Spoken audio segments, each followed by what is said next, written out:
Convidamos para subir ao palco os senhores Benjamin Mário Batista Filho, conselheiro do Aço Brasil e presidente da ArcelorMittal Brasil, que será o moderador do painel. Os senhores palestrantes José Carlos Martins, presidente da Câmara Brasileira da Indústria da Construção, CEBIC.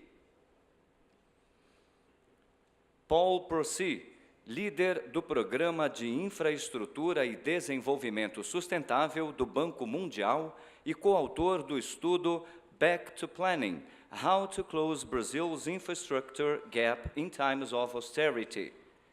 Eliana Taniguchi, diretora da E8 Inteligência, empresa especializada em inovação, estudos e pesquisas de mercado. Co-founder da Construliga, plataforma de conteúdo e inovações do setor da construção civil. Apresentará o estudo Dimensionamento, Volume e Tipos de Aços nas obras do PPI. Informamos a seguir as regras do funcionamento do painel. O moderador do painel terá 15 minutos para suas considerações iniciais e os palestrantes terão tempo de exposição de 10 minutos. Ao final das apresentações, haverá sessão de debates, devendo as perguntas serem formuladas por escrito e entregues às recepcionistas. Com a palavra, o senhor Benjamin Mário Batista Filho. Bom dia de novo. O Instituto tinha preparado umas 3 slides para dar um contexto dessa discussão.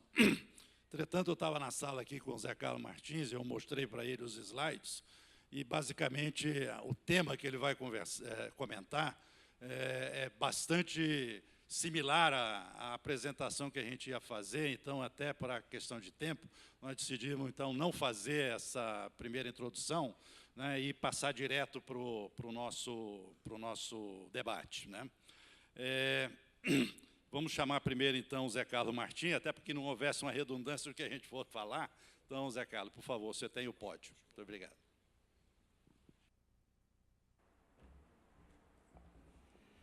Bom dia a todos. Agradecer o convite do Benjamin, do Marco Polo, e dizer que fico muito honrado de estar aqui com vocês hoje, nessa manhã, querendo discutir e conversar um pouquinho sobre o problema Brasil chamado investimento. Você me permite, Benjamin, só um minutinho, eu queria até colocar aqui para o Bruno, da Transparência, um pouquinho do que a gente pensa sobre isso. A gente entende que esse aspecto corrupção, quem sabe, é o maior problema brasileiro endêmico, no qual a sociedade já disse, esse assunto é piso, isso é premissa para tudo que a gente vai discutir. Então, não existe nada, eu acho, que se pense hoje que deva ser feito, que não passe por isso. Nós estamos com um trabalho de 3 anos, 4 anos, que fizemos junto com esse projeto que você lançou aqui, das 10 medidas, que, inclusive, nós fizemos no mesmo dia um lançamento daquilo que seria prevenção, não um combate ao crime, mas uma prevenção ao crime. E vou te dizer que, no nosso entendimento, tem 3 pilares que têm que ser atuados: transparência, concorrência e combater o abuso de poder. O abuso de poder, quem sabe, seja um dos grandes fatores que induzam à corrupção. Porque sempre que você tiver alguém com um poder muito maior do que o outro, uma das formas de você conseguir conviver com isso é isso aí. Então, eu te convido a conhecer o nosso programa, que agora, no 2º semestre, nós estamos começando um projeto de autorregulação do setor, pegando alguns exemplos internacionais e trazendo para cá. Te deixo à tua disposição. Bem, desculpe tomar esse tempo, Benjamin, aí, mas era importante que a gente saiba. Deixa eu ver onde é que está a apresentação. Aqui. Bom, primeiro eu queria falar de coalizão. Graças ao evento nosso do ABR do ano passado, conversando com o Marco Polo, nós resolvemos criar um movimento chamado Coalizão pela Construção. O que é isso? Nós agregamos 26 entidades ligadas à construção civil, à cadeia produtiva. Tem o IABR, tem a BCP como cimento, tem a Abramate, tem o pessoal do vidro, o pessoal de tintas, uma porção de setores, como tem projetista, como tem loja de material de construção, como tem sindicato de trabalhadores. Afinal de contas, temos todos os elos dessa cadeia produtiva está envolvida nessa coalizão. E essa coalizão busca justamente traduzir e mostrar para uma campanha eleitoral ou para a sociedade em geral a importância que tem o nosso setor para o desenvolvimento do país. Então, a pergunta que a gente está sempre fazendo é: por que apostar na construção? Então, se vocês olharem este gráfico, percebam a linha vermelha é a linha da construção civil, é o PIB da construção, e o azul é o PIB nacional. Percebam que sempre a construção civil é maior, se for negativo ou for positivo, porque é como se fosse uma linha vermelha puxando a linha azul. Ou ela puxa, ou ela é um freio, ou ela é um acelerador. Então, isso é muito claro. Quando vocês chegam agora, na ponta da curva lá, ali está o grande erro que houve nos últimos tempos. Sempre depois de um momento de ajuste macroeconômico, no ajuste macroeconômico é natural que o investimento seja relegado a segundo plano, que nem eu sempre brinco. As pessoas não deixam um dia supermercado, mas elas levam para o ano seguinte a compra do seu apartamento, a troca do seu imóvel. Isso é claro. Então, acontece no investimento como um todo. Então, isto é natural. O que não é natural, quando você está com uma taxa de juros básica que a gente tem, com uma taxa de inflação do jeito que a gente tem, não recuperar o investimento. E por que não recuperou o investimento? Aqui que está o nó de toda essa questão. Pelo seguinte, sempre foi recuperado em cima do investimento público. Mas, dessa vez, não tinha capital, não tinha dinheiro para fazer o investimento público, e, com isso, eu não consegui fazer com que o investimento retomasse, que o desenvolvimento retomasse. Percebam que interessante que aquela curva azul, no começo do ano, todos os economistas diziam que a economia cresceria 3%. Por que ela não cresceu? Olha o vermelhinho ali, ó. O vermelhinho caiu na horizontal. Ele não subiu como subiu nas outras vezes, ou desceu nas outras vezes. Está claro que não foram criadas as condições para que o investimento voltasse. Ou seja, já que não tinha investimento público, o que deveria ter sido feito? Dado condições ao investimento privado entrar funcionando. E o que falta para o investimento privado é justamente o que a gente está tentando discutir e levar em frente. Então, nós entendemos que aqui é o ponto-chave do desenvolvimento do país. Eu vou dar alguns números para vocês. Alguns números. Minha Casa Minha Vida, ele emprega diretamente 450 mil empregos, tem diretamente só no Minha Casa Minha Vida. O Minha Casa Minha Vida, que foi um programa de 2009, em 2014 ele representava 25% do mercado imobiliário. Hoje ele representa 65% do mercado imobiliário brasileiro.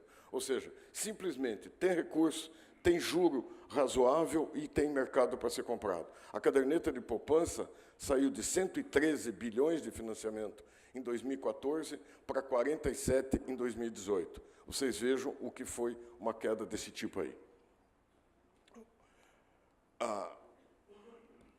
Só o Minha Casa Minha Vida, e aqui está um aspecto importante, ele afeta 62 segmentos da economia. Desde alguém que venda lanche na porta da obra, que vende botina, que vende aço, que vende cimento, que vende caminhão, que vende pneu, ele afeta 62 segmentos da economia, são impactados. Isso aí são dados sociais, que relativos à saúde, à educação, violência doméstica, emprego, nem se diz o restante que ainda vem além do simples fato econômico que a gente tem. Financiamento com recursos da poupança. Aquilo que eu falei, de 113 em 2017 ele caiu para 43. Sabe o que quer dizer isso? 980 mil empregos perdidos, diretos e indiretos. 980 mil empregos perdidos porque a poupança caiu do financiamento desse tamanho. Por quê? Porque diminuiu, a poupança diminuiu o recurso, o crédito tornou-se extremamente mais restritivo. Aquele que podia financiar tanto foi cortado por uma série de riscos que os agentes financeiros encararam com isso aí. Olha o que é de tragédia isso. Vamos em frente. Infraestrutura. A infraestrutura, para manter o existente, dados internacionais falam em 3% do PIB. Para você ter um crescimento de aproximadamente 4% na economia, que seria o que o Brasil deveria ter, precisaria 5% do PIB. O ano passado, nós investimos 1,4% do PIB. Tá? 1,4% do PIB. Sabe o que aconteceria se o 1,4% fosse para 5%? 1.700.000 empregos diretos. 1.700.000 empregos diretos. É muito emprego, é muita coisa, é muito desenvolvimento para o país que está paralisado pelo problema que o país vive, que eu quero chegar ao final, que é a mensagem que a gente... Custo de obras paralisadas. Existem hoje 3.000 obras paralisadas. Nós encomendamos ao economista Cláudio Fristac, da Interb, um estudo para ver quanto é que custava. Por exemplo, a saída norte, lá lá do Mato Grosso, lá em cima, saem de lá 30 milhões de toneladas ano. Custa $30 a mais o frete, porque sai em cima de caminhão, não sai em cima do modelo que deveria sair. Isso é 900 milhões de dólares por ano que você perde só diretamente no frete. E, com isso, você tira a renda daquela comunidade lá do Mato Grosso e transforma em pneu queimado, em combustível queimado, uma série de coisas à toa que você poderia ter sido feito. Esse custo dessas obras paralisadas quer dizer que nós perdemos no PIB potencial ao longo dos próximos anos 0,65, justamente por causa disso. Pense bem, se a Fiol ali estivesse pronta, o cereal que está saindo do noroeste da Bahia, como que já poderia o porto lá na Bahia estivesse pronto, o quanto que nós teríamos...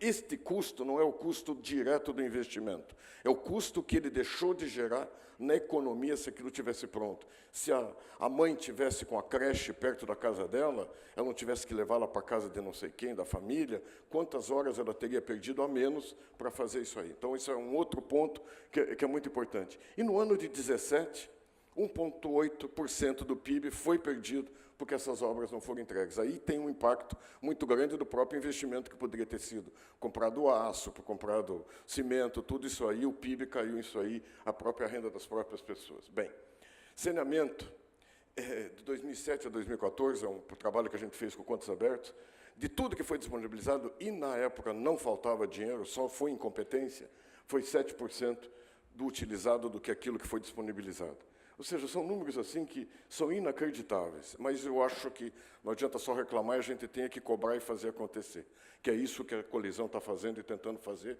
Ontem o Marco estava aqui, não pôde ir junto conosco, nós tivemos com o Paulo Guedes, que é o economista lá do candidato Bolsonaro, tivemos uma reunião com todos os presidenciáveis há 2 semanas atrás, foi mais ou menos isso, né, Marco? Umas 2, 3 semanas atrás. Tivemos, posteriormente, um café exclusivo com o Bolsonaro, que no dia do nosso evento ele não tinha agenda, e está sendo muito bem recebido a seguinte mensagem que estamos levando. O Brasil precisa de reformas. Você não vai conseguir fazer um governo mexendo com reforma e desemprego constante, ficando pior ainda. Então, acreditem que nós somos capazes de ser a âncora de um governo, que o problema do emprego a gente ajuda a resolver inicialmente. Você vai ter uma anistia aqui, vamos assim dizer, perante a sociedade, acreditando em nós, ou seja, fazendo investimento. Nós iremos gerar um emprego que gera emprego no futuro. Quando eu entrego uma casa, eu vendo sofá, eu vendo cortina, eu vendo geladeira, eu ponho gente para cuidar da casa, fazer uma reforma. Ou seja, o movimento, além do ponto, eu levo mais para frente. Então, o que nós precisamos? Primeira coisa, segurança jurídica. Não é concebível o jeito que a gente vive hoje. Licenciamento ambiental. O apagão das canetas, que eu tenho batido muito nisso, é inacreditável que tenha que ter uma lei que foi vetado esse artigo, 2 parágrafos de um artigo foram vetados, que é o seguinte: primeiro, hoje você tem uma estrutura de Estado, Ministério Público, nada contra, Ministério Público, órgão de controle, tudo isso, que foi feito, está pago, bem estruturado, para acionar o outro lado, que é aquele que assina e que se responsabiliza pelo todo. Esse aqui está abandonado, aquele que faz, aquele que tem a caneta para assinar. Ele não tem coragem de assinar. Por quê? Porque ele é intimidado, existe um terrorismo em cima dele absurdo. Nós, como CEBIC, eu falo isso totalmente à vontade, nós fizemos um programa, quem sabe seja o único que tem no Brasil, chamado Diálogo CEBIC-TCU. Eu, pessoalmente, rodei o Brasil com o TCU, discutindo os problemas e as vagas, debate transparente, democrático, maravilhoso. O pessoal do TCU disse que tinha que fazer isso e aquilo. Numa plateia como essa, de repente levanta-se uma pessoa do meio da plateia e diz assim: eu fiz o que vocês estão mandando fazer. Hoje eu tenho 31 processos nas minhas costas. Eu não tenho dinheiro para pagar advogado, a minha família está pagando esse preço muito caro. Ou seja, o terrorismo de simplesmente eu processar alguém sem o outro lado. Por quê? Porque o corrupto juntou dinheiro, ele tem dinheiro para pagar o advogado, mas o setor público não protege o seu gestor. Segunda coisa, eu tomo uma decisão hoje, no futuro muda, a jurisprudência, o entendimento, eu sou incriminado pelo que eu tomei decisão hoje, quando hoje estava dentro do entendimento atual. Ou não tinha um entendimento, alguma coisa desse tipo. São coisas tão óbvias que é inacreditável que você viva num país que tem esse tipo de insegurança. Isso é um apagão de canetas. Lei de abuso de poder, critério para paralisar a obra, não é porque eu faço uma intimidação para alguém que paralise uma obra. Eu não falo aquelas que vão para o Congresso, que lá há pouca vergonha, que lá é cadeia para todo mundo. Estou falando de coisas que são discutíveis, se eu botei um caminhão com eixo ou com 2 eixos.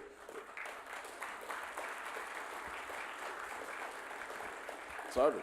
Eu botei um caminhão com eixo ou com 2 eixos, eu vou estar sendo processado, glosado, dizendo que eu estou fazendo super, como é que é, preço, super preço lá, sei lá como é que chama, até tem um rabo de troço. Bom, mas é o seguinte, então, esta coisa da segurança jurídica é básica para que a gente volte a ter um país decente, para a gente possa ter um país que atenda às nossas demandas e tudo isso que a gente possa viver. Segunda coisa é o crédito. O crédito, no momento anterior da crise, nós tínhamos empresas com um determinado grau de saúde financeira. É lógico que elas caíram. Mesmo as que paralisaram com medo da crise e hoje estão extremamente bem, quando você analisa, ela não gerou caixa, ela não tem o nível de atividade que ela tinha anteriormente. Só que, infelizmente, aí é um outro problema do Brasil. Nós estamos concentrados em poucos bancos. Quando você faz isso, como o banco sabe que vai cair aquele cliente de qualquer forma no seu colo, o que ele faz? Ele pega e usa a mesma regra que usava no momento anterior. Eu acabei de dar um exemplo aqui, acho que foi para o Dr. Jorge mesmo. Em 2003, o mercado imobiliário financiou 2,3 bilhões de reais. Por quê? Porque a insegurança jurídica era tremenda, a inadimplência era 20%. Criou-se patrimônio da afetação, alienação fiduciária, depósito incontroverso, a Lei 10.931 de 2004. Em 2014, nós chegamos a 114 bilhões de financiamento. Sai de 2,3 para 114. Foi um crescimento excelente. Por quê? Porque a gente mudou a régua. Não é aquele simplesmente ficar sentadinho e dizer não dá e não dá. Não é assim. A gente tem que encontrar caminhos. E, por exemplo, eu digo, por auditorias mais eficientes nos balanços das empresas, seguro de término de obra, patrimônio da afetação devidamente fiscalizado por uma seguradora, sabe, transparência, governança qualificada, ou seja, que eu vá na concessão do crédito além do simples reguinha, faturou tanto, tem tanto de liquidez, não sei o quê, que eu entenda o potencial dessas empresas que elas podem ter no futuro. Isso é uma coisa muito importante. Óbvio que planejamento, não dá para eu contratar uma obra, como foi contratado no Minha Casa Minha Vida, que o pagamento era D mais 2, chegou a D mais 120. Ficaram 65 mil unidades paralisadas no Brasil, porque as empresas quebraram. Quem fez com D mais 2 não precisava nem capital de giro para tocar aquela obra. Eu conseguia tocar com o faturamento que eu tinha. Quando eu levei para D mais 120, eu quebrei, porque eu não tinha condição de pagar sequer o meu custo fixo. Não é assim? Então, são coisas que não dá para entender. E aqui entram os abusos de poder. Isso são grandes fatos. Eu vou citar uma, até para o Bruno escutar. Uma das coisas principais que tem que ter, e não existe hoje, eu desafio vocês a me mostrar, aonde que está a ordem cronológica de pagamento de fatura? Onde que está a ordem cronológica de pagamento de fatura? Que eu posso entrar no site lá do Ministério das Cidades, na Caixa Econômica, e eu botei a minha fatura hoje, o outro botou amanhã, e como é que eu sei que a minha vai ser paga antes que a dele? Na época desses atrasos aqui, isso aqui era terrível. E isto aqui é um grande foco de corrupção. Vocês compreendem? A pessoa está aqui, está morta, não está aguentando, e aí ele tem que ceder ao lado de lá que impõe determinadas condições para ele. Então, e o estímulo ao capital privado? Eu acho que indiscutível isso aí. Nós temos programas, por exemplo, manutenção de obras rodoviárias, que é aquilo que é o antigo CREMA que tinha dentro do DENIT, que hoje poderiam se tornar em concessões rodoviárias de manutenção. Nós temos concessão de apoio a concessões de municípios. 2014, o PAC desembolsou, botou dinheiro na conta das empresas, 64 bilhões. O orçamento para 2019 é 17. Isso aqui é mais ou menos 20% do que fez em 2014. Você tem um gap aqui que tem que ser suprido, porque as pessoas necessitam desse serviço. É lógico que elas necessitam. E, ao necessitar, tem que fazer alguma coisa. E não tem outra forma melhor que não seja via o capital privado. O capital privado ele vai correr risco. Primeira coisa, ele volta a ter emprego, a economia volta a rodar. Segunda coisa, você evita o grande mal que a gente tem hoje, que é o inchaço da máquina pública. Alguém tem dúvida que o maior problema que o Brasil tem é um problema fiscal? Está feito por quê? Porque na bonança você contrata um monte de gente. Quando vem a depressão, você não consegue desinchar aquilo ali. Então, com concessão, com parcerias público-privadas, você elimina isso. Terceiro, a qualidade do serviço público no Brasil, que é um desastre, né, você passa a ter a fiscalização da sociedade, porque aquele que for um concessionário, ele está naturalmente sendo fiscalizado pela sociedade, no instante que eu tenho índice de eficiência que tem que ser cumpridos dentro do contrato dele, que eu sei que é uma das paixões do Dr. Jorge, não é isso? Então, a gente defende muito isso, e eu corri bastante, porque eu já passei do meu tempo, né, Benjamin, mas desculpe, eu me empolgo aqui, mas eu queria dizer isso. Nós temos possibilidade de ajudar esse país a entrar nos eixos, em todos os sentidos. Qualidade de serviço, emprego, renda, desenvolvimento. E aí, nesse meio tempo que nós estamos entregando isso ao Brasil, o novo governante que faça as reformas todas que têm que ser feitas para que esse país possa andar. Eu acho que temos que, por isso que estou muito feliz de estar com vocês, para nos ajudarem a levar essa mensagem. Quem for assumir o poder, não importa qual é o setor, qual é o nível, ele tem que entender isso. Acredite na Constituição. Temos certeza que o Brasil será outro no futuro. Obrigado pela oportunidade.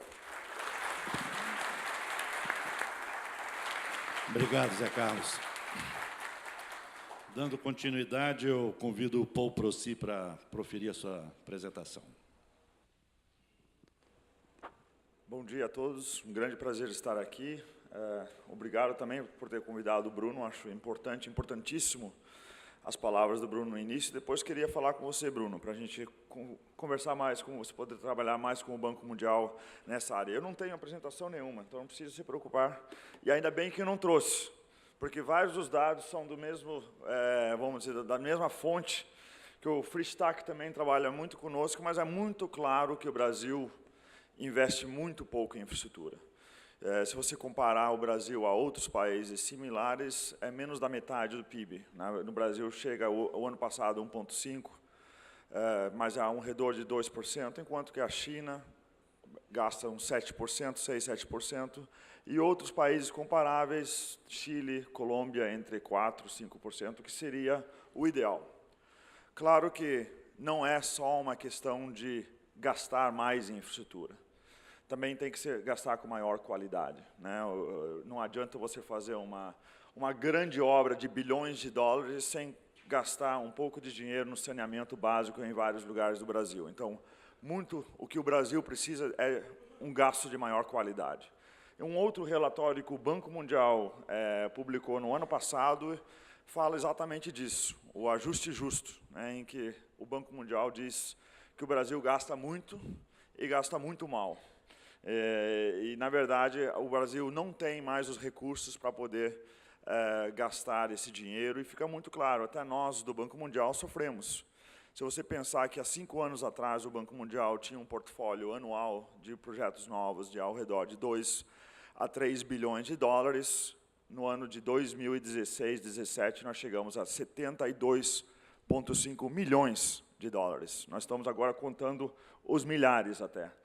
Então, houve uma defasagem grande, há um certo, como é que se diz, uma melhora nesse ano, mas um grande problema do Brasil, e eu queria destacar que é um pouco a discussão que nós temos no nosso relatório sobre o planejamento, é exatamente o planejamento.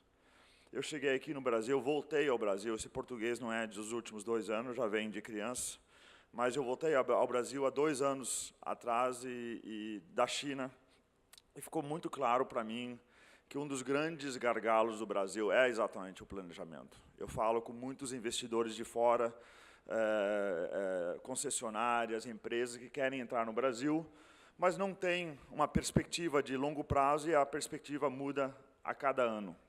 Mesmo desde que eu cheguei, eu passei pelo final do PAC 2, entrou o PIO, aí virou Brasil Crescer, ou Brasil Avançar, nem sei qual é dos dois agora, mas não é claro para mim que não existe um planejamento muito claro. E não é criar planos, eu sempre digo para as pessoas, não é você criar planos, bonitos livros, você faz muito isso. Planejamento é uma coisa contínua, e tem que ter a sociedade, e tem que ter todas vamos dizer, os órgãos, tanto o judiciário, que tanto influencia as nossas obras também do Banco Mundial, com as áreas de planejamento. Então, os grandes gargalos que o Brasil precisa enfrentar e que nós estamos trabalhando junto com o Ministério do Planejamento, mas também com a EPL, Ministério dos Transportes, Ministério das Cidades, é como é que a gente pode resgatar um pouco dessa capacidade de planejamento, baseado também em uma avaliação econômica dos projetos. Você fala muito dos corredores Norte-Sul, Ferro-Oeste, amanhã mesmo estarei no Paraná, tem outra que vai para o leste lá da Bahia, várias ferrovias, várias rodovias sendo colocadas, mas eu ainda não vejo no conjunto da obra quais são realmente as obras prioritárias e quem está liderando essas obras. Então, eu acho que a gente precisa resgatar um pouco desse planejamento que traz também não só o escoamento, né, dos produtos, que a gente fala muito do custo do Brasil, mas também como é que esses corredores podem induzir o desenvolvimento econômico dessas regiões, e elas serem baseadas realmente num indutor de desenvolvimento econômico. Então, estamos trabalhando principalmente nesse corredor centro-norte, também com os projetos junto a Itaqui, Santarém, vários portos, onde a gente está pensando além de simplesmente o corredor de transportes, mas também pensar sobre como isso aqui pode ser indutores econômicos. Voltando à questão do planejamento, quando você olha, nós temos instrumentos dentro do Brasil, como PPA, que te traz um planejamento, vamos dizer, multianual, mas ele não está vinculado ao orçamento. Muda toda hora, as emendas parlamentares e as emendas políticas que são feitas nesses planos é muito grande, trazendo uma incerteza muito grande ao setor e até para nós, de ter uma visão de médio e longo prazo do que o Brasil vai fazer em termos de infraestrutura. Então, esse planejamento traz uma transparência, reduz também a possibilidade de você fazer emendas, porque você vai ter que trabalhar com toda a sociedade. Isso aqui tem que virar políticas de Estado e não políticas de governo. Outra grande área de trabalho é na melhoria da qualidade e estruturação dos próprios projetos. E aí o Banco Mundial tem trabalhado muito com os próprios bancos de desenvolvimento aqui no Brasil. A Caixa, o BNDES, Banco do Brasil e outros bancos regionais são importantes investidores. E todo mundo concorda que eles investiram quase que demais. Eles têm que usar mais o setor privado para trazer o investidor privado para dentro do investimento em infraestrutura. Então, o que nós precisamos? Dentro desses bancos, são equipes, mas equipes que começam a olhar mais para todos os riscos do projeto, entender melhor os fluxos de caixas do projeto e tentar usar o capital público, que é necessário em muitas obras, para induzir o investidor privado.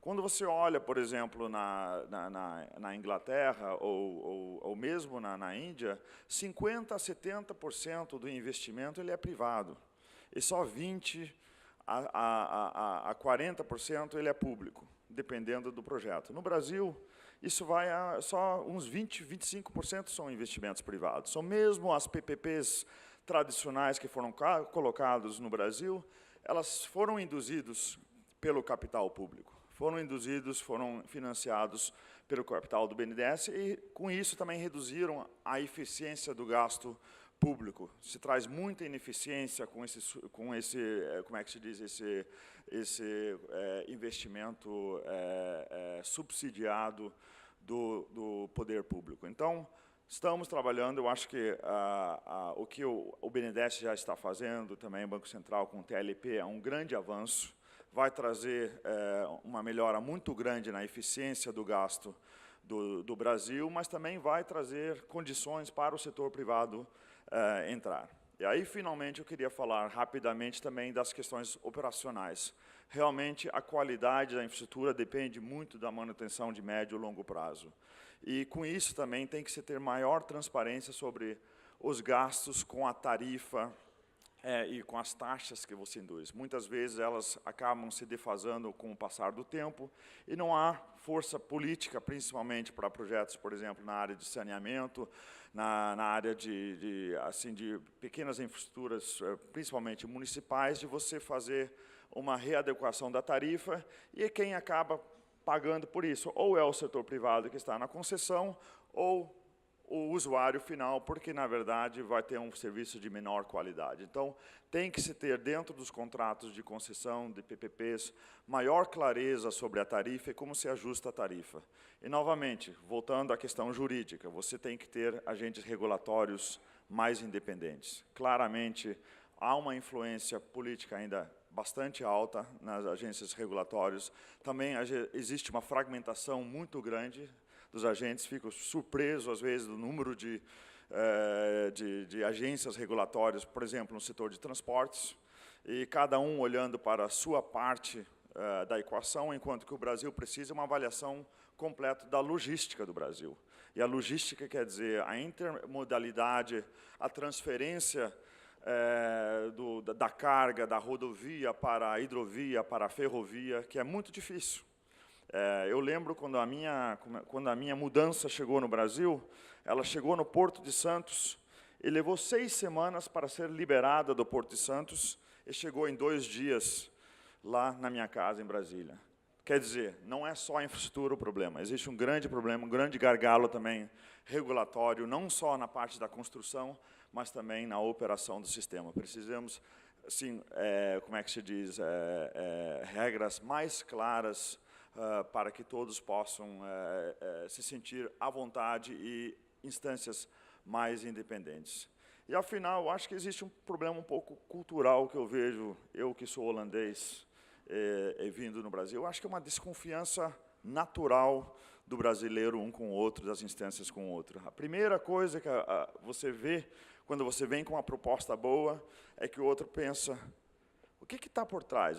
Que vantagem que ele está levando? Ninguém está aqui para tentar pensar de uma forma geral como é que nós vamos melhorar o Brasil. Sempre tem essa desconfiança a nível pessoal, mas também a nível de instituições. Então, às vezes, todo esse problema que nós criamos com o Ministério Público, com o TCU, com diferentes instâncias, essa desconfiança muito grande que nós criamos ao longo, vamos dizer, das décadas, de que um está tentando levar melhor do que o outro.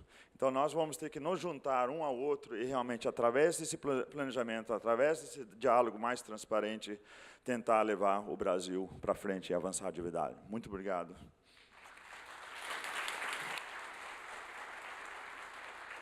Obrigado, Paul. Dando sequência ao nosso painel, nós vamos agora ter a apresentação da Eliane Taniguchi.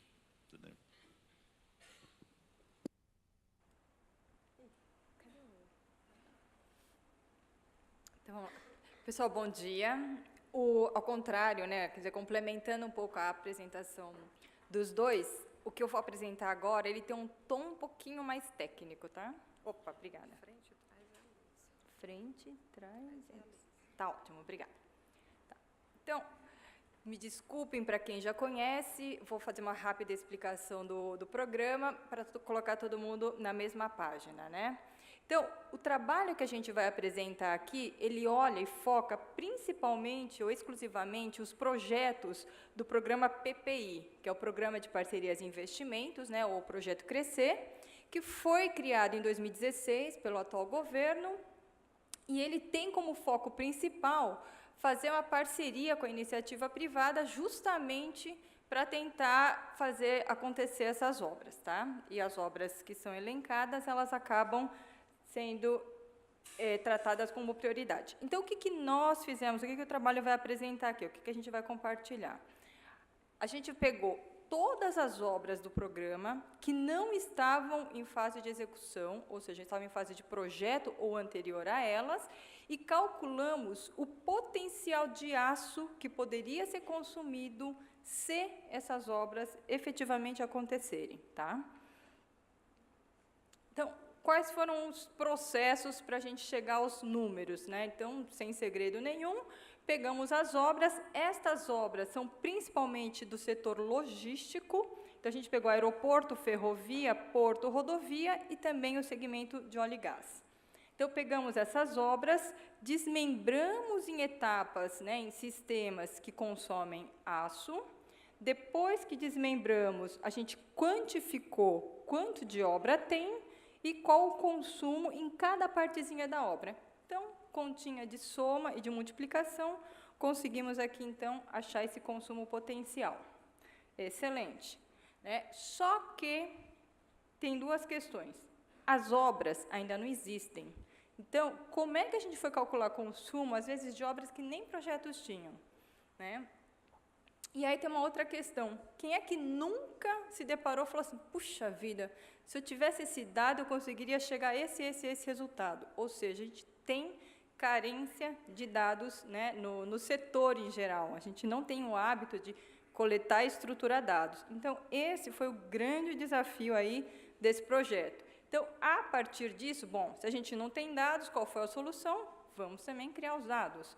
Então, a gente falou com profissionais, conversamos com empresas, pegamos indicadores de projetos, pegamos fontes acadêmicas, enfim, levantamos muitas informações. Em alguns momentos, a gente teve que desenvolver um pequeno projetinho padrão, levantar o quantitativo, enfim, para chegar, enfim, ao resultado desejado, né? Então, para vocês terem uma ideia do universo que a gente estudou, foram 54 obras no total, tá? Desses segmentos aqui, 13 aeroportos, 3 ferrovias, 69 blocos exploratórios de óleo e gás, 24 portos e 8 rodovias. Tá? E aí, no decorrer do desenvolvimento do trabalho, né, ainda apareceram 6 obras de ferrovias e 6 obras de rodovias que não foram computadas no trabalho. Ou seja, o que a gente vai apresentar agora ainda pode ser maior por conta desses empreendimentos que entraram posteriormente. Em termos de investimento, essas 54 obras, elas representam quase 95 bi de investimentos em termos de empreendimentos, tá? Sendo o maior deles no setor aqui de rodovia, representando até mais da metade do total aqui do setor. Então, os grandes números, então, qual o consumo, né, fazendo todas as contas, qual o consumo que cada setor pode utilizar aí o aço. Então, a gente tem aqui um total de quase 8,5 milhões de toneladas de aço que podem ser consumidos caso essas 54 obras saiam do papel e utilizem majoritariamente os sistemas de aço, né? O setor de óleo e gás é o grande consumidor, né? Ele é um setor que tem um uso intensivo do aço já, naturalmente, e são obras de grande porte. Então, ele chega a representar aqui mais de 90% do total. E temos aqui ferrovias com 385 mil toneladas, depois rodovias, aeroportos e portos. Se a gente começar a brincar um pouco com os indicadores, né?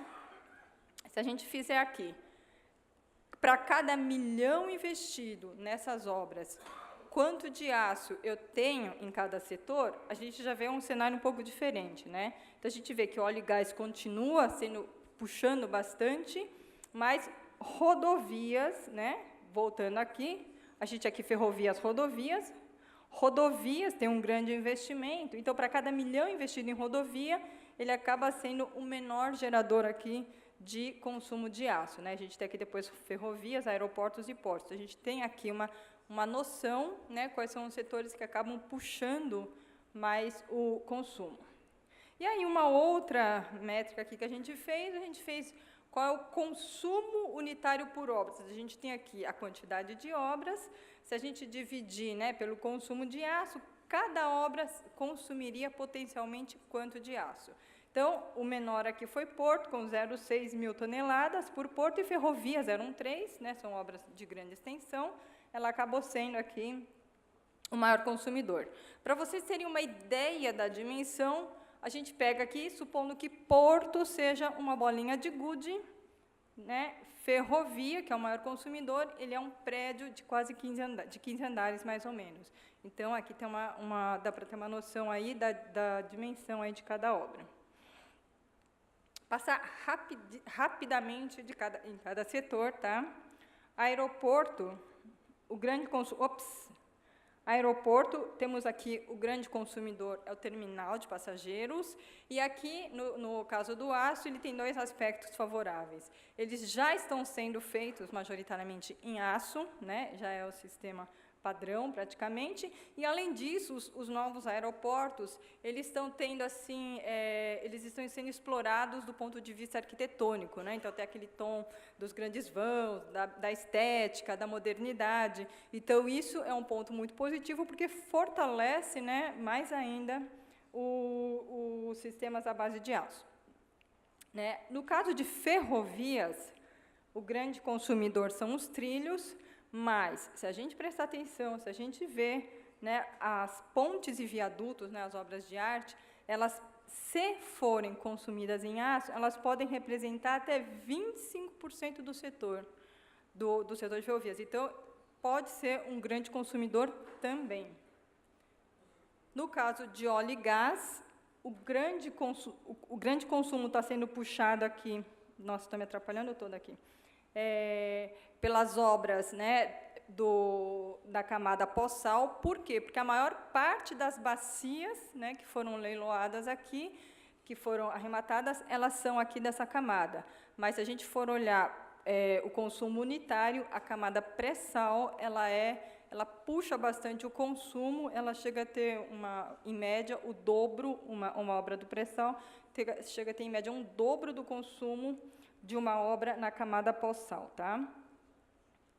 No caso de portos, a gente tem aqui este consumo, por quê? Porque os portos que foram para o programa, eles já existem e o programa, as obras, elas são voltadas para as melhorias. Então, a gente tem aqui, né, um consumo significativo em armazém e galpões, que tradicionalmente ou majoritariamente já favorece o sistema de aço, e aqui, se o berço de atracação, que também é possível ser especificado em aço, tem aqui um consumo que acaba puxando bastante. Aliás, é o grande indutor aí do setor, tá? E aí, para finalizar, temos aqui as rodovias, né, que é onde demanda o maior investimento. O grande consumo estão nas defensas metálicas, né, por conta das extensões, das necessidades. E, de novo, da mesma forma que ferrovias, se a gente pegar aqui as obras de arte, as passarelas, pontes e viadutos, e fazer com que elas sejam especificadas em aço, elas podem representar até um pouco mais de 20% do total aí do setor. Tá? Então, a gente percebe aqui que nós temos necessidade, né, foi muito bem aqui frisado pelos 2 palestrantes, e temos aqui oportunidade. Então, cabe, né, a cada um de nós aqui, até como pessoa física e pessoa jurídica, fazer a parte para que isso aconteça. Para finalizar, eu gostaria até de agradecer, né, às empresas e aos profissionais que acreditaram e passaram as informações aqui para que esse trabalho pudesse ser realizado, e parabenizar aqui a organização pelo excelente congresso. Obrigada, gente, e, se tiverem dúvidas, aqui está o meu contato.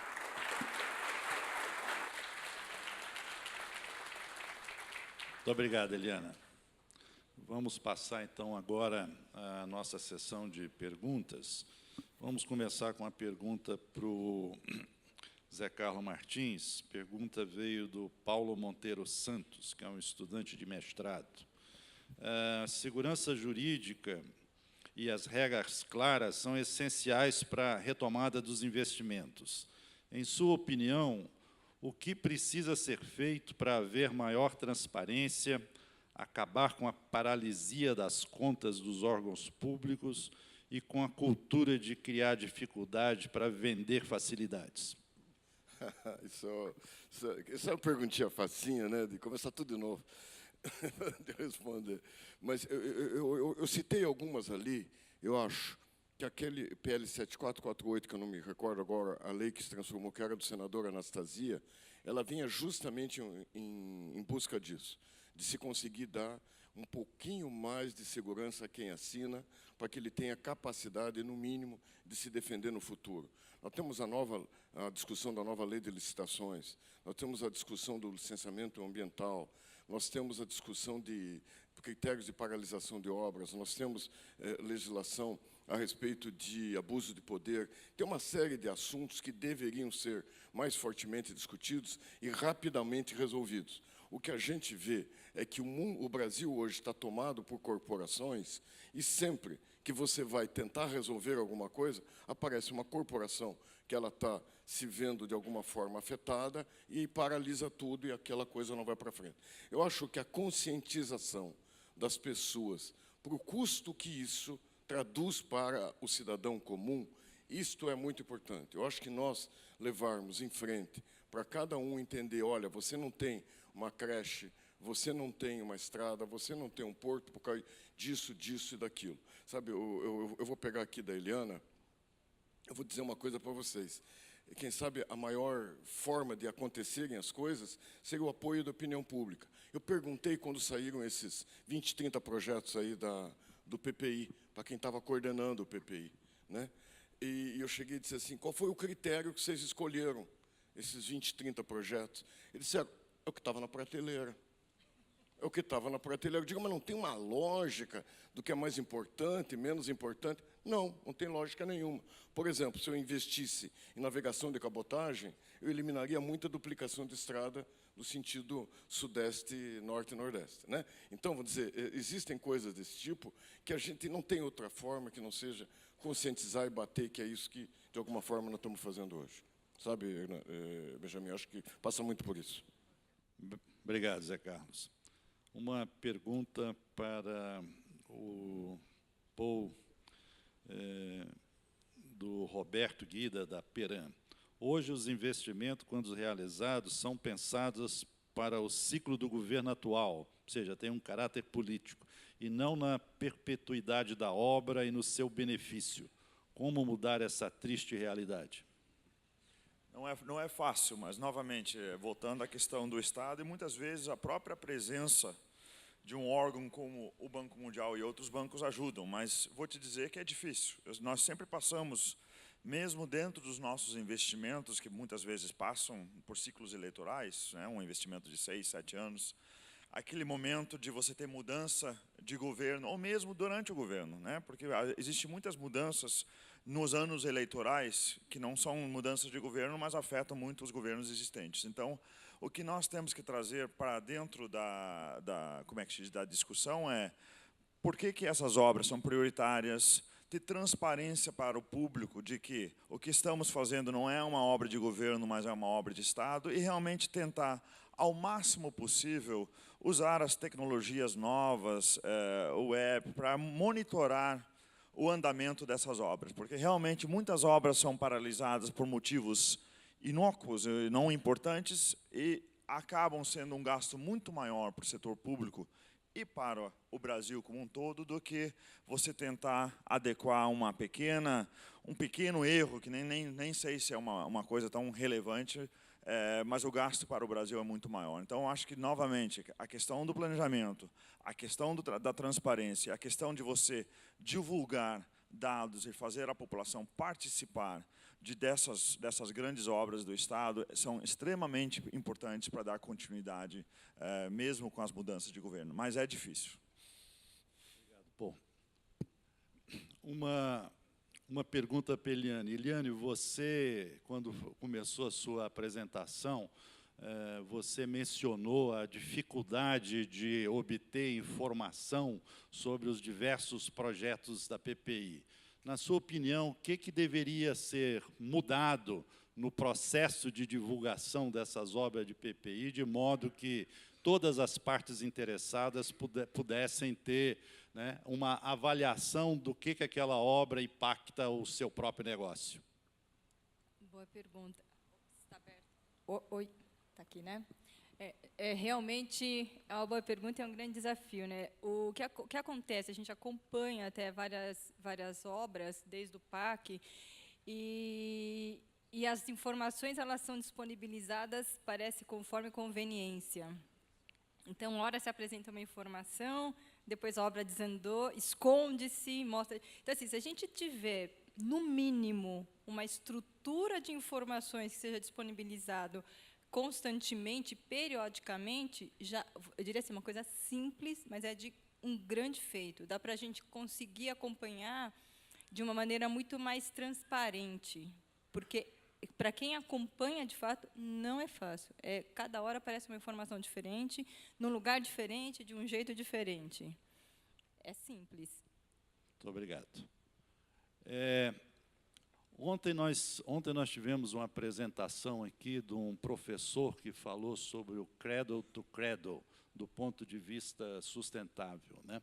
Sustentabilidade. E ele mencionou uma coisa que foi muito interessante, a plateia toda ficou até de forma, né, bastante agradável. Ele falou sobre a diferença do que é a eficiência e a eficácia, né? Então, eu queria fazer uma pergunta, eu acho que, primeiro, para o Zé Carlos. Zé Carlos, o que é que nós precisamos fazer aqui no Brasil para melhorar a eficácia do processo de construção civil? Bom, basicamente, burocracia, né? Se pense bem uma coisa, trabalho muito carimbando lá, né? Tem uma eficiência enorme, carimbo 50 documentos por minuto, mas, se você olhar, eu não precisava carimbar documento nenhum. Não é assim? Então, nós, junto com o Dr. Jorge, fizemos um trabalho, chegamos à seguinte conclusão: 12% do valor de venda de um imóvel é o custo do excesso de burocracia. É o excesso de burocracia. O que é o excesso? Alguém faz com determinado tempo, a média nacional é em outro tempo, esse gap aqui gera 12% do valor do imóvel. O estudo feito pela BUS, né? Foi pela BUS a BUS que fez para nós. E a MBC, isso, o MBC que patrocinou. Então, eu acho, viu, Benjamin, e o pessoal que está aqui conosco, tem um negócio que é essa cultura latina de complicar tudo. Nós temos que, de alguma forma, reverter isso. Eu acho que o Paulo falou muito interessante, um desconfia do outro, né? Então, você vê hoje que está todo mundo como se fosse num ringue, que ninguém vai para a luta, fica só um olhando para o outro ali e não faz nada. E esse ponto da eficácia é óbvio. Por exemplo, a gente gasta tanto tempo em outras coisas que hoje não se gasta tempo para a inovação tecnológica. Por exemplo, eu vou te dar um exemplo de governo. Existem hoje 29 ministérios. Em 29 ministérios, cada qual tem um manual de construção. Cada qual faz de um jeito e tem que ser fiscalizado, feito proposta, tudo de uma forma diferente. A gente quer introduzir o BIM, por exemplo, é o carro-chefe da CEBIC, como inovação tecnológica, que é uma plataforma de gestão, uma plataforma que pode revolucionar o nosso setor. Você não consegue ter um caminho a ser seguido que seja reto, porque cada um pensa de um jeito, o outro pensa do outro, e daí o que acontece? A nossa eficácia vai para os quintos do inferno, porque a gente continua batendo carimbo. Eu acho que a nossa mudança de mentalidade, para que realmente a gente faça com vistas ao resultado final, e não se preocupe com o meio, com a forma, é um problema cultural que a gente tem que mudar. É a mesma coisa, eu vou te dizer, por exemplo, no órgão de controle. Qual é a nossa grande crítica? Um órgão de controle tinha que estar focado em preço, qualidade, prazo de entrega. É óbvio. Não, mas se preocupe se tem um rodado ou 2 rodados no caminhão para compor o preço do Sinap. Sabe, eu acho que o nosso foco, a nossa energia está sendo gasta no que não é mais importante. Muito obrigado. Nas nossas empresas produtoras de aço, nós fazemos muitas obras dentro das nossas empresas, de ampliação, essa coisa toda, então a gente tem muita experiência, todas as empresas do Instituto Aço Brasil têm muita experiência em conduzir projetos internos das suas obras locais, né? E a gente faz um bom planejamento, a gente tem uma boa alocação de recursos, faz análise de risco, né? Tem sérios projetos, né? Mas o sucesso de qualquer empreendimento dentro das nossas empresas é a execução, é o cumprimento daquele planejamento, né? Nós vimos aqui uma apresentação da quantidade de obras públicas que são interrompidas por montões de razões. Ou seja, a execução disso está sendo mal feita, não tem eficácia, né? Então, eu queria lhe perguntar, do ponto de vista do Banco Mundial, o que é necessário fazer de que essas obras públicas elas, né, sejam executadas da forma que foram planejadas?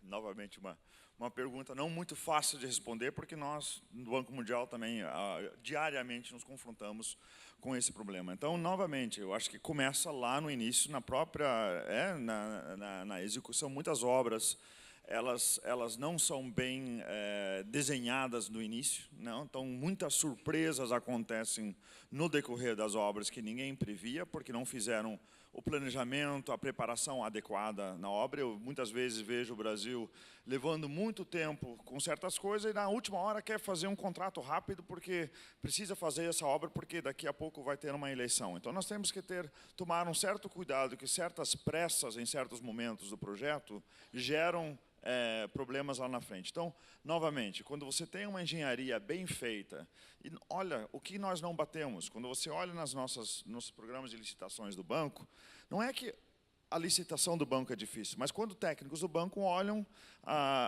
como é que diz, o documento técnico, tem várias falhas no documento técnico. Aí volta, vem, e vai lá 6 meses se passam, porque o projeto básico lá no início estava mal feito. Então, acho que nós temos que investir mais em desenvolver a capacidade técnica. Não acho que cada município, cada estado pode ter. Dependendo da obra, é melhor nós criarmos um grupo de consultores e de engenheiros que possam apoiar municípios e estados a nível federal ou estadual a desenvolver as obras. É impossível eu ter 5.500 municípios poder fazer obra de saneamento. Eu não tenho a menor dúvida que isso não vai acontecer. Então, nós temos que criar essa, como é que se diz, essa transparência, mas também, aí, novamente, a questão, por exemplo, do licenciamento ambiental, que é um grande gargalo para nós.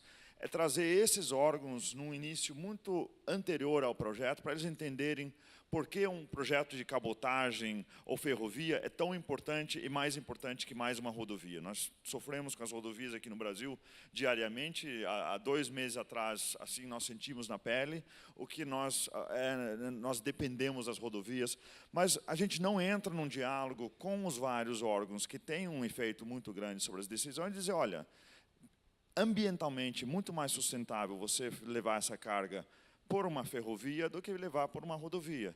Então, essa alternativa que nós estamos procurando já é uma alternativa assim, 1000 vezes melhor do que uma outra alternativa. Então, o diálogo é muito importante e aí ter, durante a própria execução das obras, os bons técnicos que só serão, vamos dizer, pagos, não um salário garantido, mas através de certas metas que acontecem com as obras. Eu acho que a grande diferença, às vezes, o setor público ele é um pouco passivo porque ele não tem metas como parte como é que se diz, do pagamento dele. Então, às vezes, ele não é um esforço para ele não muito grande de seguir as metas. Muito obrigado. Queria agradecer a presença, então, a participação do Paul, do Zé Carlos e da Eliana no nosso painel. Muito obrigado.